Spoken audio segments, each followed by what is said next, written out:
If you have topics you would like to have us discuss on the Aging Well podcast, please click on the links in the episode description to send us a text or record your message or comments. We'd love to hear from you and how we can help you age well. If you benefit from the Aging Well podcast and would like to support the content financially, please click on the Support the Show link or support our affiliates and advertisers.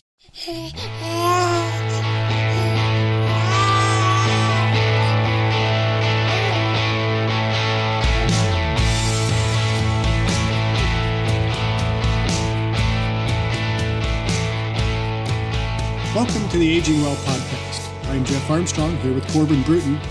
In this and the episodes that follow, we will share candid discussions on aging and hear from the experts. We are here to inform and encourage as we experience, aging. According to the Centers for Disease Control and Prevention, as of 2020, the rates of obesity among adults in the United States is 42.4%. And the prevalence of severe obesity among adults in the United States is 9.2%. Among children and adolescents, the prevalence is 19.3%. Being overweight or obese is a significant risk factor for developing type 2 diabetes, as it can lead to insulin resistance. Obesity is also associated with an increased risk of other chronic diseases, including cardiovascular disease, stroke, and certain types of cancer. The increasing rates of obesity among the aging U.S. population highlight the need for preventative measures, such as promoting healthy lifestyle habits and increasing access to healthy food options and physical activity. Addressing obesity in older adults can not only improve health outcomes, but also reduce healthcare costs and improve the quality of life. In this episode, we explore the growing impact of obesity and changes in body composition on aging well. So I was looking for some subjects for our next podcast, and I just kind of did a quick Google search. I said, what are the top subjects for an Aging Well podcast? And one of the subjects that actually populated was kind of an article that was written called the Public Policy Obesity Aging Society Research Paper. And it's kind of funny because I didn't know until I shared it with you that it was a research paper that you could kind of print off and turn in to get grades on. But for lack of a better, I think we should dive into it. It had some pretty good pointers on there. And what do you think about diving into the obesity factor with the aging factor? Yeah, I think that's a good topic to really talk about because, as we know, the statistics for obesity are increasing dramatically. They've increased dramatically, particularly in response to COVID, but also we are seeing as our population ages, we are aging into a much more overfat population. Yeah, no, the obesity epidemic is something like we've mentioned in our past podcast. It is something that this country, at least, definitely encounters. What is the overall percentage currently in our country as far as the obesity rate, and what is considered if you think, oh no, I'm lean, I'm skinny, what's the overall percentage? So say if an individual's thinking, man, I'm lean, I'm skinny, but they actually are what's called skinny fat. What's that percentage on where someone falls into when they're in that obese category? And so that's where I think our medical community really falls short in terms of addressing obesity, is because we tend to follow only BMI numbers. I mean, even kind of doing some background research, kind of going into today's podcast, I was looking for information and everything always comes up BMI, BMI, and BMI. And as you know, probably from the many classes you had with me, I think BMI sucks as a measure for body composition for many, many reasons. I mean, it's okay probably for the average sedentary individual, but as soon as we start bringing into the equation activity, particularly people that are doing muscle-based training, strength training, hypertrophy training, it throws those numbers off dramatically. But to just look at the basic numbers for the individual who maybe isn't quite as familiar with BMI, BMI is calculated as the person's weight in kilograms divided by the square of the height in meters. So we need a little bit of metric training in order to be able to do that. And many of us have not, as I learned with my students. Some of us older individuals probably learned the metric system when we were in elementary school because we were told that in a year now the U.S. would be converting over to the metric system. And the 60s passed on to the 70s into the 80s, to the 90s, the 2000s. And here we are in 2023. And we're probably the only country on the globe that still uses a non metric measurement system. But so if you're not familiar with the metric system, to get your body weight into kilograms, you need to divide by 2.2. And then I'd have to look up the conversion to get it into meters. But Isn't you know, meters like I think it's three? 39.6 inches Yes, is in a meter. So 3.3. It's like a little over a yard. yeah, it's just over a yard. So if you struggle with those calculations, you can simply just Google adult BMI calculator and you'll be able to find one where you just plug the numbers in and it'll measure it for you. But if we look at BMI, if your BMI is less than 18.5, you fall into the underweight category. If your BMI is from 18.5 to less than 25, it falls into the healthy weight category. If your BMI is 25 to less than 30, it falls into the overweight range.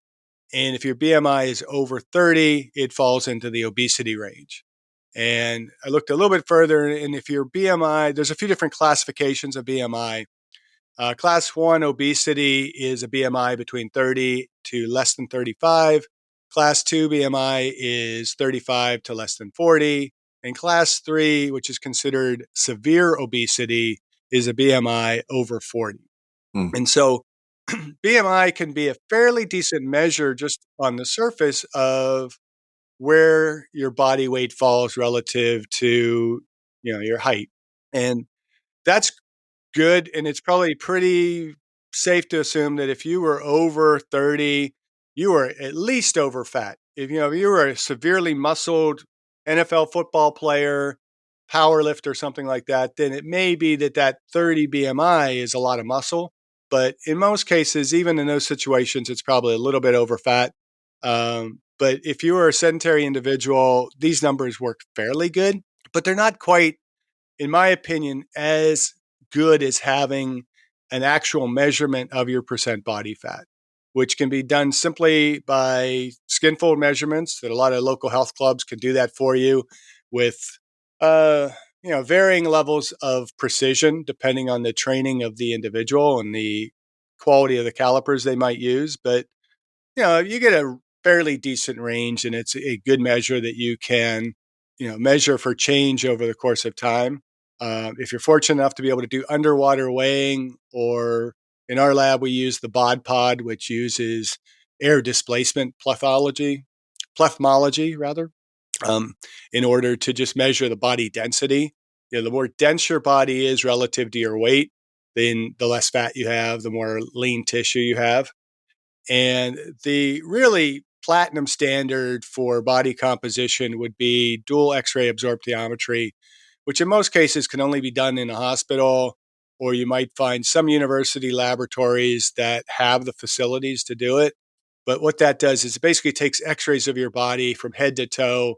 So it scans the body and then is able to determine the varying densities of the body and can now divide your body mass into fat categories, muscle categories, and then other lean tissue or bone tissue. And so Hmm. it's really great for the aging population to be able to know what your bone density is. And often that's the information they might get from the hospital, but the hospital doesn't necessarily dive into what their body fat percentage might be from that. But if we can get a good, accurate measurement of our percent body fat, then we know that there's a certain level of essential fat in the body. Our body needs to have some fat to be able to function well. So, essential fat for males is about 2 to 4%. Essential fat for females is somewhere up to about 12% body fat. And so, when we look at categories of percent body fat for males, athletes will generally be between about 6 to 13%. And, some athletes tend to think, 13%, I must be over fat. But It's amazing how lean you actually are at 10, 13%. For a good fitness, somebody who wants to be really fit, it's about 14 to 17%. The acceptable range, according to this one particular website I'm looking at, they put it as about 18 to 25%. And then obese is considered 26% or above. For For men female, or for female? for men. And then I for feel like that's females, really high, don't you think? for obesity, no, I actually thought it Oh, was for low. obesity? Oh, Yeah, for obesity. I thought you were saying for leanness, and I was like Well, I 18 to do think the 25. acceptable That's levels range from what I would consider acceptable to borderline high. mm, Um, this this is according to the American Council on Exercise. So for females, it's 14 to 20% for the athletes. For fitness, 21 to 24%. The acceptable range is 25 to 31%. And then obese would be 32% or higher. And so there are different sources that you might find for it. The textbook one of the textbooks that I use in my exercise testing and prescription class actually has ranges spelled out for adults and children by decade of life. And I take issue with that type of presentation because essentially what it says is that as you age, it is acceptable to gain body fat and essentially lose muscle mass. And I personally think that we should all be hitting those within those ranges that we just kind of spelled out, and trying to actually be leaner rather than heavier or fatter rather, and trying to maintain the muscle mass that would actually keep our BMI much higher. If that makes any sense. yeah. Well, you bring up a you bring up a lot of points that I kind of want to dive into. So one, why do we even focus on BMI? I feel like it's incredibly obsolete, and I feel that there are far better ways to check someone's body fat percentage. You mentioned several just now, but I remember when I was doing personal training full time, I got really, really lean, like really lean, but I was still right around 210, 215. I'm 6 foot. But I was incredibly lean. But when you fill out in your annual insurance application to see like, where are you at? Well, I put in my height and my weight, and even though I was incredibly lean and I had a six pack, they put me in an obese category because of my weight and my height. And I was like, well, that's not fair. And if you think about it, you look at like Arnold Schwarzenegger or Chris Bumstead, they were, 6'2" when they were at the Olympia, about 270. They're not fat. They're all lean. They're all muscle mass. So Look I at don't Ronnie Coleman understand why yesterday. we even bother with the BMI. And I feel like there's far more efficient ways to measure someone's body fat percentage to get an accurate account. Well, You there's know what I probably not mean? more efficient ways, and that's primarily why physicians are going to use BMI because it's too damn easy and they don't take enough courses in exercise science to really understand the significance of using a measure like that. Now, you said it obsolete, and I would say for something to have been obsolete, to be obsolete, it has to have been relevant at some point. And I don't feel like BMI has ever been a relevant measurement. And I know there's people in exercise science that use it, and there's going to be people that will disagree with me, and there might be some medical doctors on, listening to this podcast that certainly disagree with me. But from my opinion and experience, I would say that BMI was never relevant. It's equally as poor as the historic insurance height weight charts that we used to use. In fact, it's basically the same thing. It just looks a little bit more sciencey. Right. And if I would give advice to anybody looking at their BMI, I would say, don't worry about your BMI unless you are over fat. I mean, if you are visibly fat, you're fat, and you know that you need to lose body fat, then focus on losing that body fat. Don't focus as much on the scale. Now, the scale is going to give you a good indication that you're actually losing body fat. But more importantly, you should be looking at, how am I looking in the mirror? Am I looking leaner? Am I losing body fat? Whether the scale is going down or up, it doesn't matter. Do I look leaner? And am I getting stronger? Am I able to function more effectively at the weight that I am at? And for many people, if your BMI is between, probably I'd say in the neighborhood of 23 to about 26, you are probably in a very healthy range if you are active, particularly if you are lifting weights and doing some level of cardiovascular exercise, that you don't have to worry about that. And if anything, you might even want your BMI to go up a little bit more, because many people who are active and healthy, and if you look at the majority of athletes other than endurance athletes, they're likely to be in the over fat range when you look at BMI because they have more muscle mass. And then you can look at a lot of seniors who maybe, they'll tell you, I weigh what I did in high school. I weigh the same as I did in high school, but Yeah, they're suffering from Dunlap's disease, where belly Dunlap over the belt, that one. I do But know that one. or even females that they look lean, but when you measure their body composition accurately using, say, like skin folds, I mean, I took the measurements on a woman once that I thought, oh, she looks pretty lean for her age. Grabbed the tricep fold, and it was about 2 inches. And I'm like, well, I must have some muscle in there. And so I, kind of checked by having her move around a little bit to make sure that I wasn't grabbing on the muscle. And nope, I have all fat. She was basically skin and bones and a pretty decent layer of fat in there. And that's what I would consider skinny fat. And I'm starting to hear that more in certain areas in the medical profession actually use that term. So, it doesn't reflect poorly on my fat shaming and those things that I get accused of, as I talk about obesity a lot.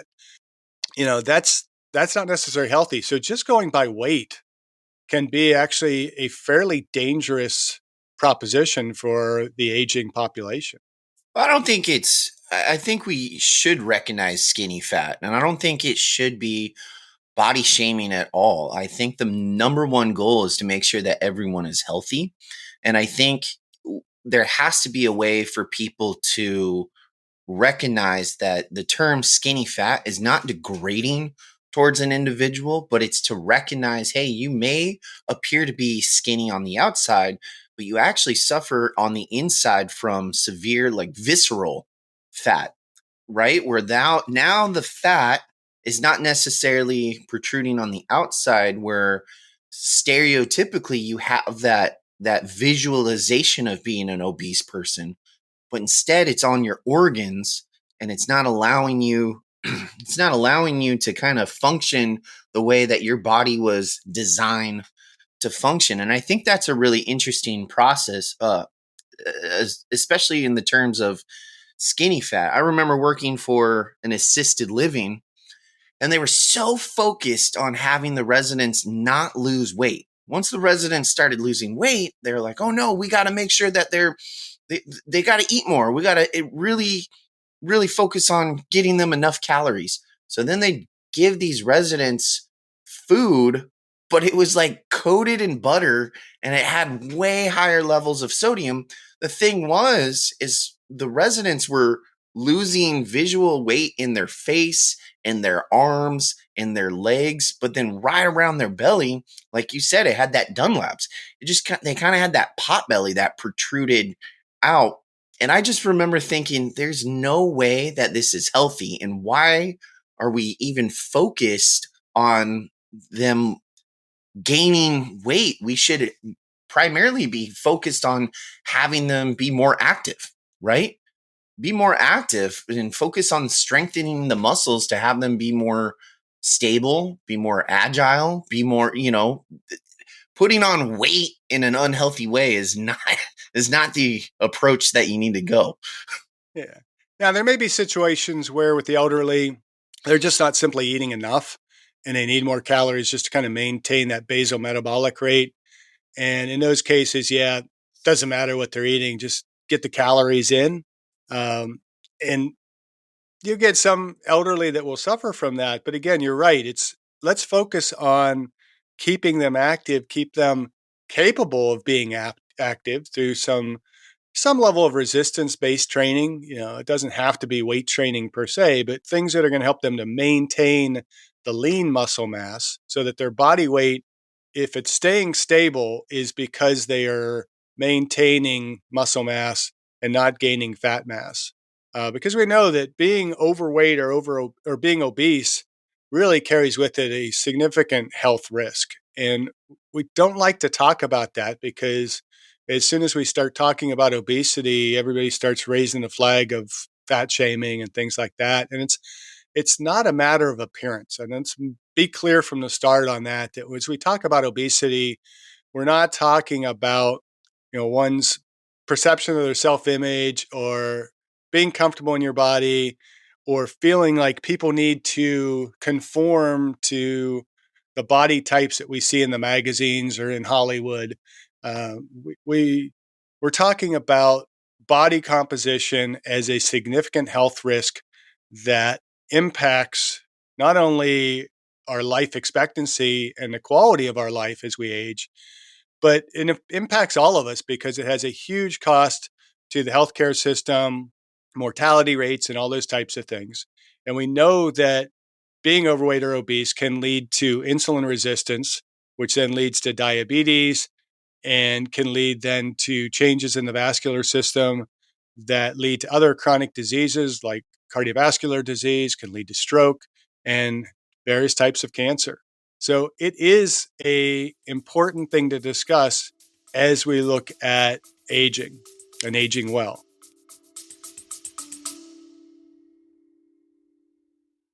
I discussed my epigenetics test with True Diagnostic co-founder Hannah Wendt in episode 162. Epigenetic testing measures baseline and changes in your pace of aging, giving you the power to steer your anti-aging or health and wellness journey in the right direction. I learned that I am aging well. Click on the affiliate link in the episode description, use the promo code AGEWELL, and receive a 12% discount on your epigenetics test and monitor your pace of aging. Well, another important thing of aging, and this is kind of rewinding of what you said, how for that senior citizen population, we should kind of be focused on bone density, and that a lot of the colleges have that ability to do so, especially now. I wish I knew that when I was an activities director.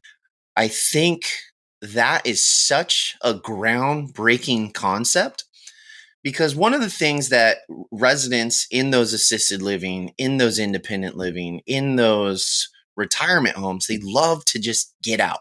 They don't care what it is that you're doing. They just want to get out, whether it's go walk around the mall, whether it's just drive around town, go to the zoo. So another thing that they love is cross-generation activities. I think it'd be really cool to bring senior citizens into a college location where it's like, hey, do your research on me. I kind of want to know because what I've noticed with that older generation, their hunger and their desire to learn new things, it doesn't stop.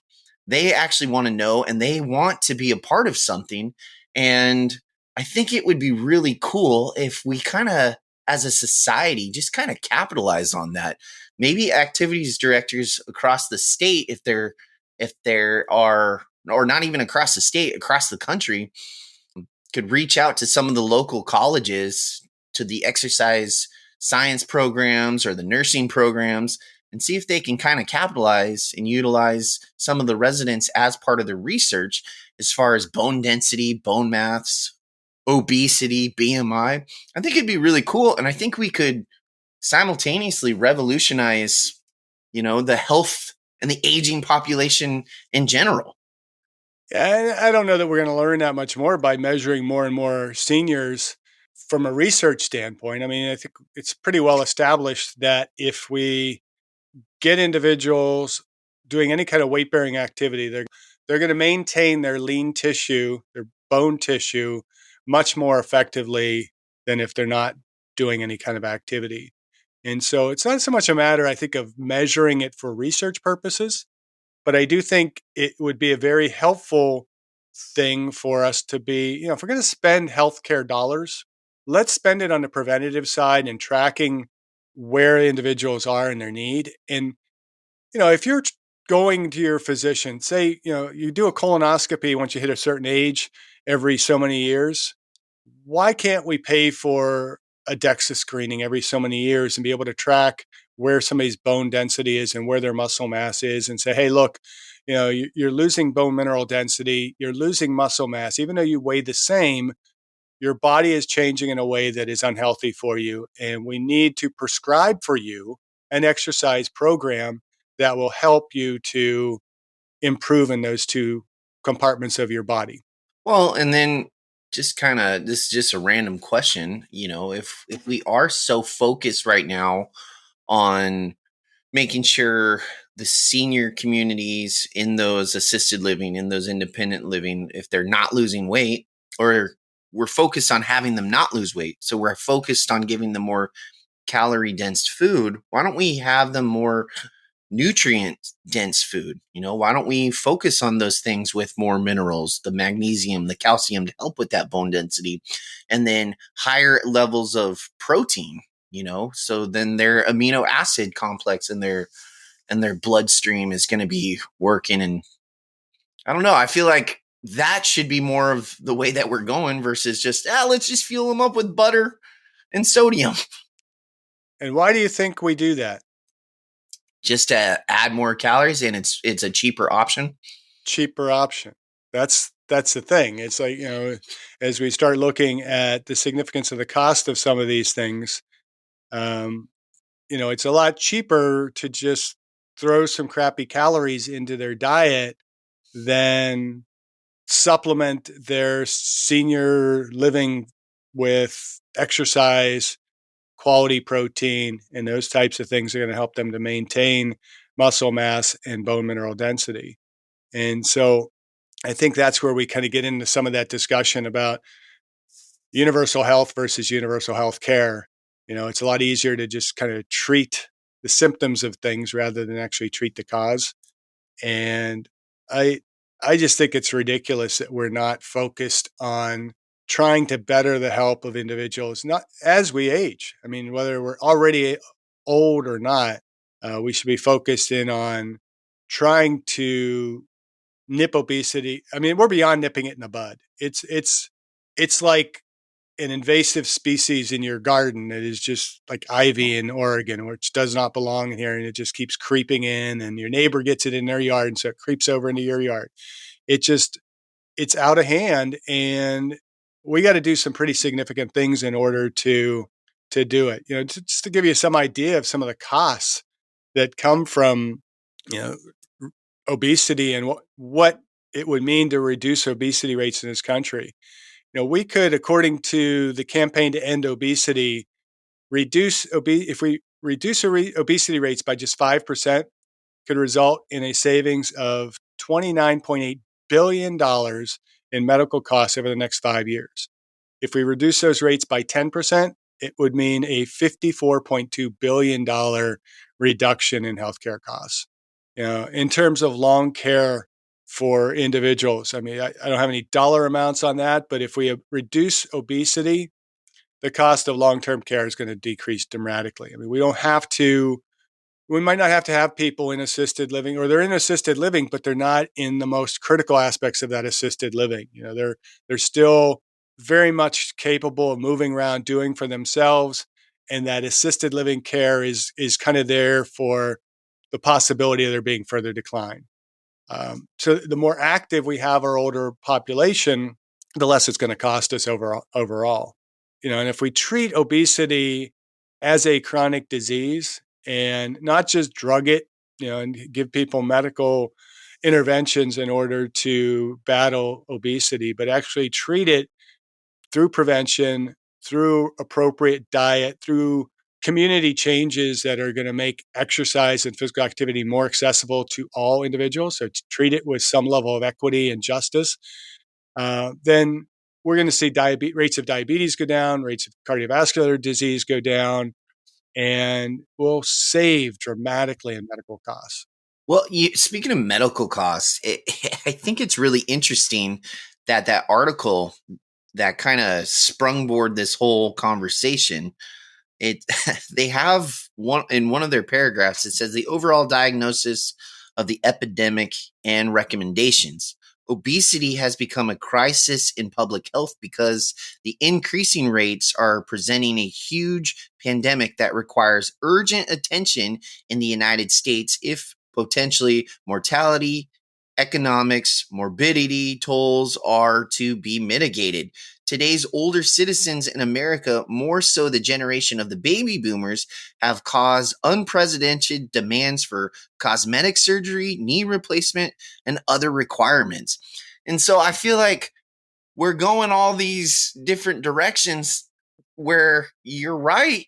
All we have to do is focus on the exercise, the nutrition, and even adequate amount of sleep just to get the body back to where it needs to be, where it should be, where it's designed to be versus taking the easy fix. Yeah, I just feel like as a society, we're trying to take a shortcut when in reality, the answers and the tools are all there. We're all we have to do is just be more active, you know? It's Yeah, I think it's that so simple. simple. Yeah. It is, Well, and it doesn't cost much to exercise. And that means then that fewer people make profits from the healthcare issues that can come from people being inactive. If it's just a matter of, hey, let's make everybody exercise, then somebody's going to lose profits. And that's, to me, I think maybe I sound like a conspiracy theorist there, but the medical community, certainly the drug companies are making billions of dollars off of the obesity crisis. And so and you have all the fast food chains and food processing companies and things like that that are profiting from just fueling this obesity crisis. And if our government would just get their, treat their rectal inversion and recognize that we can save billions of dollars by spending millions of dollars to address the obesity crisis in our communities, we would save a lot of money on our tax dollars, our costs of healthcare, Medicare, all those types of things, and we would have a healthier, more productive population. did you just scientifically say that people need to pull their heads out of their asses Well, I in don't know a if it's scientific scientific, but terminology? yeah, that's my medical diagnosis for most people in Washington, D.C. And since we're in Oregon, I would say in Salem as well.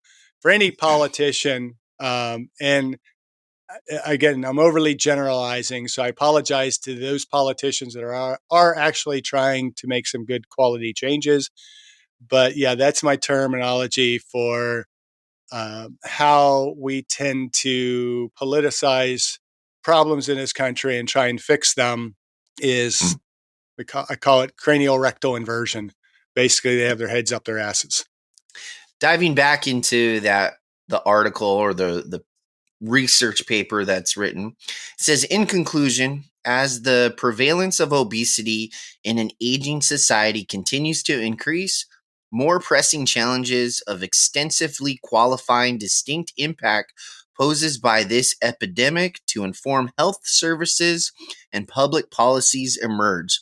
Failure to mitigate the increasing rate of obesity will eventually erode the tremendous gains in the life expectancy and health observed since the beginning of the 20th century. I feel like that's a huge statement and it's a huge bomb drop, but at the same time, it needs to be addressed. And it's so simple of just be more active, and a lot of your problems are going to go away.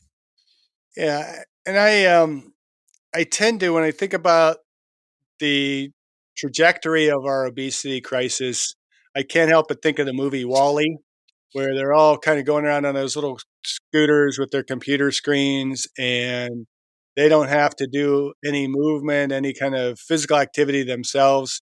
And for hundreds of years, that's how the human population has kind of evolved to where everybody is obese. They're moving around in mechanical devices.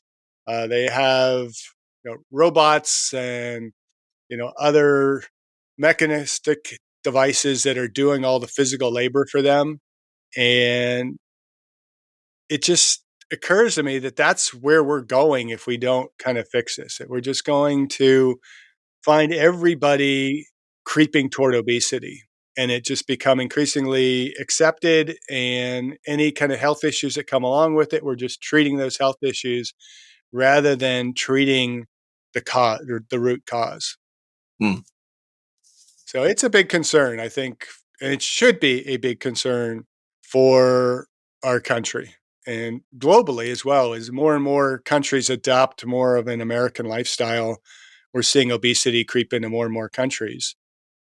So, do you think it's just a level of overeating and not working out, or do you think it's it is the cheaper option to have those calorie dense foods?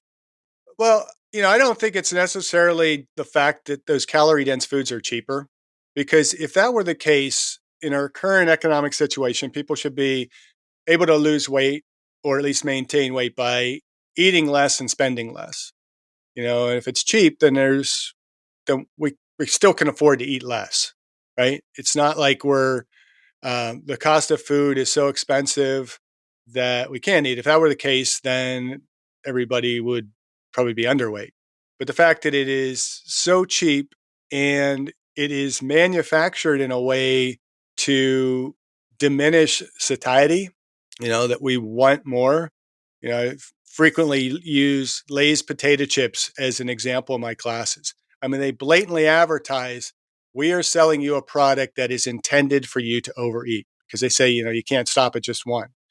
So if that's the case, if any food is manufactured in a way that it tastes so good that you can't stop eating it, that's contributing to the obesity crisis.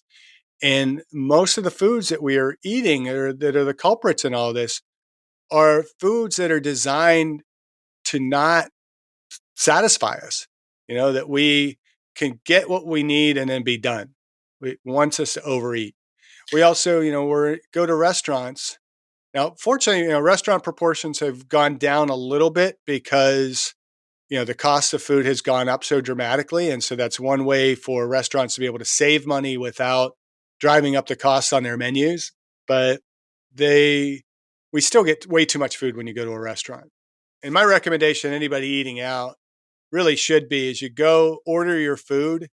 When you order it, also ask for a takeout container, and then just divide your meal in half, put that half of that meal away in a container, set it aside, and then eat what's on your plate. And when that's gone, you're done. And then you take the rest of the food home for another meal. And that way you have two pretty good meals to eat. You're getting more than enough food, because most restaurants, those, unless you go to a really, really fancy multi-course restaurant where the portions are more reasonable, but the food is of high quality, you're going to be getting too much food when you eat out. And so You don't think a eat it all. simple trick is just to eat slower? Because they say when you eat slower and you're actually able to chew your food, then your body recognizes that you're going to be full a lot faster. And I think, at least here in America, I think we're in that go, go, go, go, go mentality. Oh my gosh, I'm so hungry. And when you get food, it's the same process. It's go, go, go, go, go, or eat, eat, eat, eat, eat. And it takes a little bit for your body to recognize, whoa, I'm full. Okay, you ate way too much. Yeah, and there's multiple approaches to that. I mean, if we're sitting and we are kind of having community as we eat, we have a tendency to probably eat more, even if we're eating slower, because, we just sit there at the table and we just, you're talking, you just continue to eat and you don't think about how much you're eating. And so eating slower definitely is a good trick when you're eating at home, maybe alone, or particularly if you're eating alone. But I think another tip too would be to just simply avoid our more traditional family style of eating, where we put all the pots and bowls of food on the table and then everybody just serves up, and we continue to kind of serve up more. If we think more in terms of what our bodies need and then just serve out those portions. Serve them in the kitchen, go to a table, sit down and eat slowly. You're going to eat less, and when your so-called macros for the meal are consumed, you're done. You don't eat anymore until the next meal. But that takes a lot of habitual training, I think, and just planning. If we meal plan, we are also less likely to eat as much as if we wait until it's dinner time and we're really hungry. And so we're eating as we're cooking the food. And then, we've already kind of eaten a meal before we even sit down to eat. And then we eat more. So we need to take kind of conscious steps to regulate what we are eating and how we are eating. But then we also have to look at what are we doing activity wise as well to maximize muscle mass, bone density, and minimize body fat. And a lot of that is just accessibility. And for a lot of individuals, it's unfortunate that there is not accessibility. And that's where our communities need to step in, make make it possible for individuals to have safe and effective access to exercise and physical activity so that we can help to combat some of this. Well, I know like a lot of food agencies or restaurants, or in order to have people buy their product, they do spend millions of dollars a year on these food scientists that come in. And how do we make our food more flavorful? How do we make it more of that craving where you have to have it? And so I think you're right. I think there is a whole psychological factor, not only of a convenience of going through a drive-through, but a convenience of going through a drive-through, but also the psychological factor of, man, I just ate, but I'm still hungry and I still want more. And I think you mentioned, a good way to not only save money, but to help yourself is to go through that meal prepping process and just, this is what I'm eating. This is my choice. And this is what I bought with my own money. And I'm going to do the portion that's right for me. That's going to allow me to do this or to eat and still be full. And there's some times where I even meal prep and maybe I season the meat differently than I did the day before. And the day before I ate and I'm like, man, I'm really, really full. And then the next time, because I've seasoned it differently, whatever I seasoned it with, it's way more of that craving where you're just like, oh, this is so good and so flavorful. And I feel that the more I eat, the more I'm never full. So I think there is a science to that as well, to have people constantly overeat. Well, a little tip too, if you're trying to lose body fat, you want to make your food a little less palatable. And we should be eating for performance, not eating for just habit or to satisfy our emotions. We should be eating for performance. And Right. so, if you need to eat more because you're trying to either, you're ideally trying to gain muscle mass, or you're an athlete who's burning a lot of calories and not having enough energy to fuel your performance and you need more energy, or you are an older individual that's simply not getting enough nutrient dense food because it does get a little bit more difficult as we age, particularly when we start losing some of our functionality to be able to eat well. And so a lot of older adults don't get enough food. And, so maybe in those cases, in order to prompt them to eat more, then we need to make the food a bit more satisfying, more flavorful.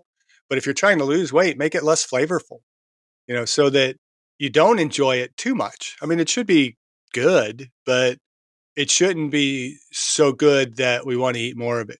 Or we kind of begin to cut the extreme calories that maybe make some of the foods more flavorful, like cut out some of the cream sauces and things like that we tend to want to eat more of and have a lot more calories in them. Does that make sense? No, that totally makes sense. And I mean, just cutting out cream alone, I mean, you're cutting out hundreds to, depending on how much you put in, thousands of calories in a meal. I do think what you just mentioned is, taking your diet and having it not be to satisfy a craving, but instead have it be more for performance. I think that's an aging well pro tip. I think our diet and our nutrition, it shouldn't be viewed as, oh man, I got to eat food, but more viewed as, man, I got to take in fuel. The body has to run on something, just like a vehicle has to run on proper gasoline. And if you have a really, really nice car, you're not going to put regular unleaded gas in it. You're going to go for that Supreme because you have a superior engine, right? And it's got to run on that. And it's the same with our bodies. We have to change the mindset of, I'm hungry, I'm going to satisfy this craving, versus I'm hungry, my body needs to refuel itself and I need to give it the proper nutrition. And I think just changing that mindset and having that mentality of looking at your what you're putting into your body, you develop a more healthier relationship with food. And I think this more unhealthy relationship with food and the sense of creating flavorful, elaborate meals is really a problem of more modern man. I mean, our early ancestors did not have the opportunity to have creative, flavorful meals. I mean, they had to eat opportunistically, right? You killed a rabbit, you skinned it, you put it over the fire, and you turned it until it was cooked, and you ate it without pepper and salt and cream sauces and all that kind of stuff on it. Right. You picked berries off of the trees and you ate them. You didn't put, Cool Whip into it and, mixed berries and all kind of other stuff, or make pies with it. Your vegetables, you ate what was readily available and generally in season. And we didn't put cream sauces and all that kind of stuff on it. You basically ate vegetables raw.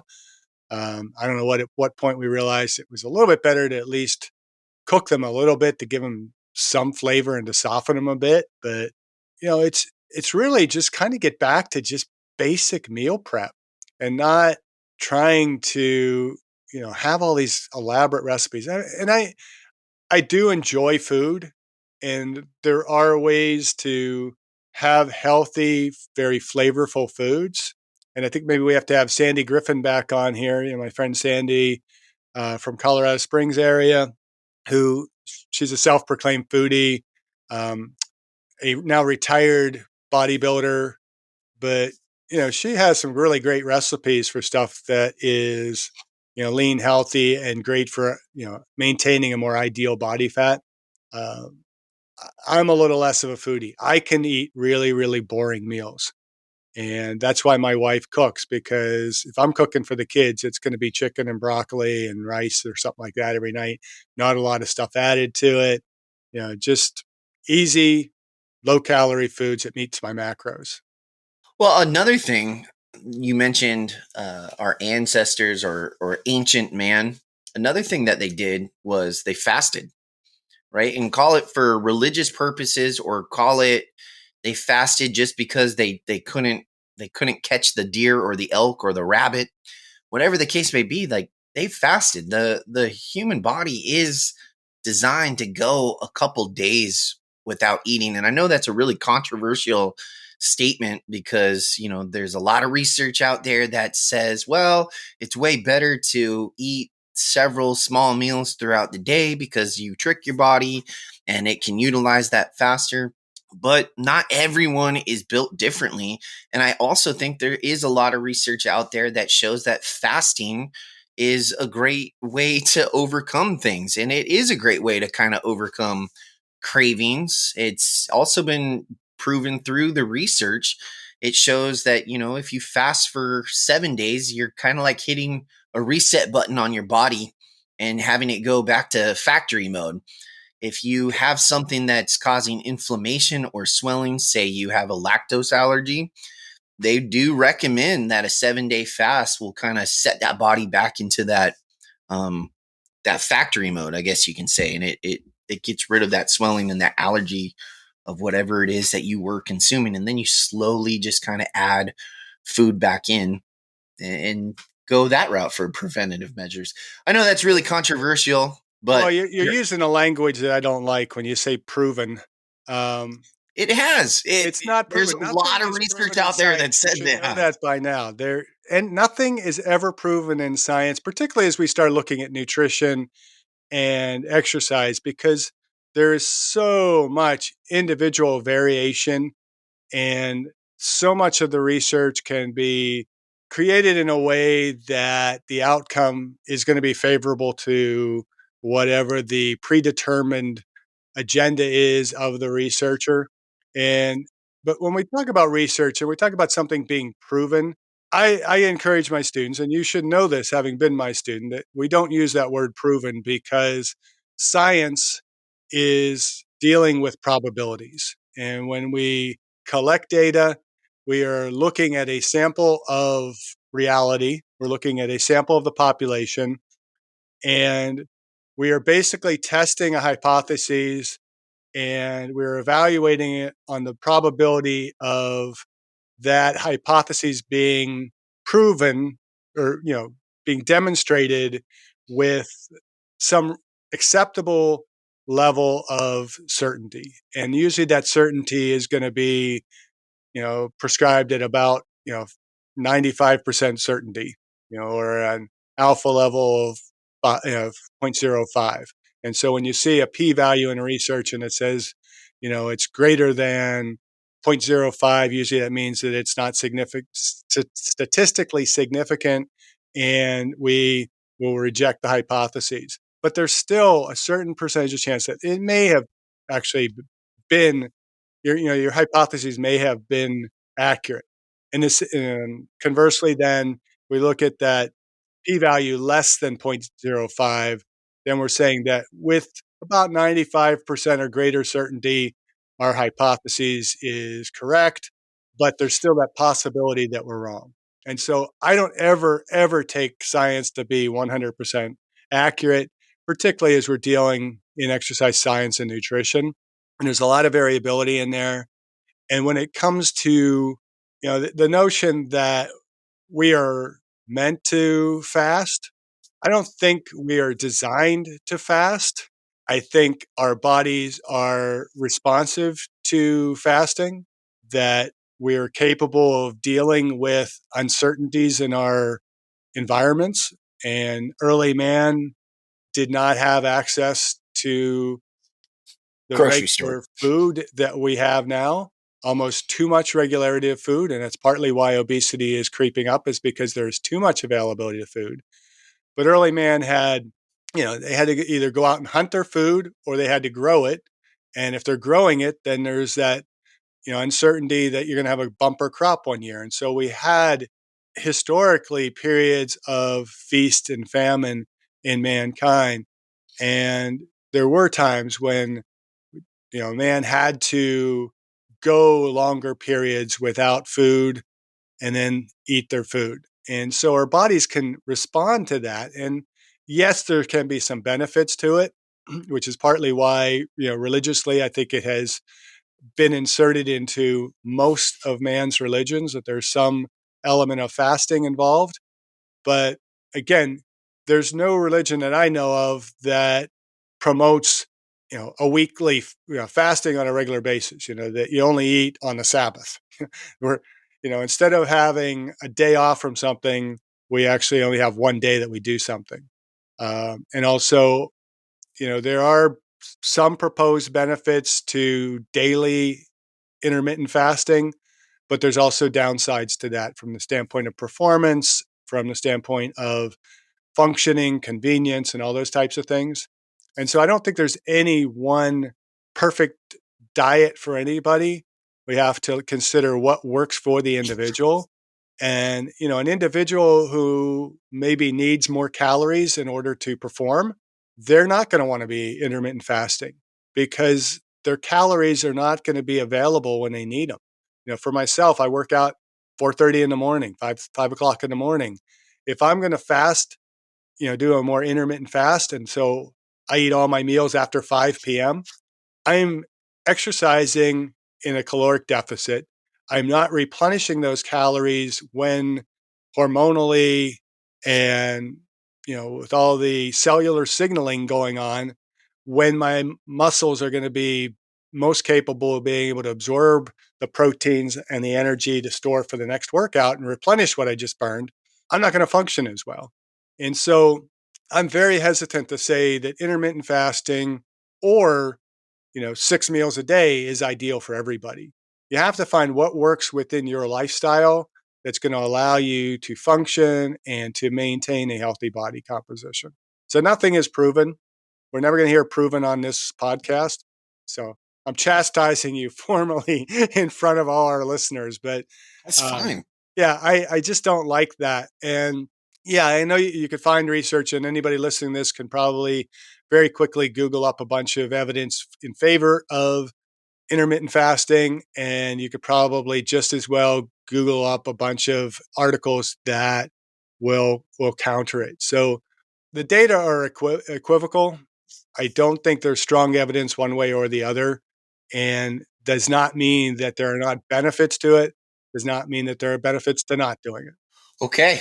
All right. Well, it's not proven, but it is research shows that Some research there shows. are benefits and there are Yeah, and I do agree with you that if there on is both sides. the potential that a food may be giving you some issues, completely removing that from the diet and seeing how your body responds, and you have to do it for a long enough period of time where your body is kind of cleansed of any of the toxic effects that it might have, and then you reintroduce it and see what happens.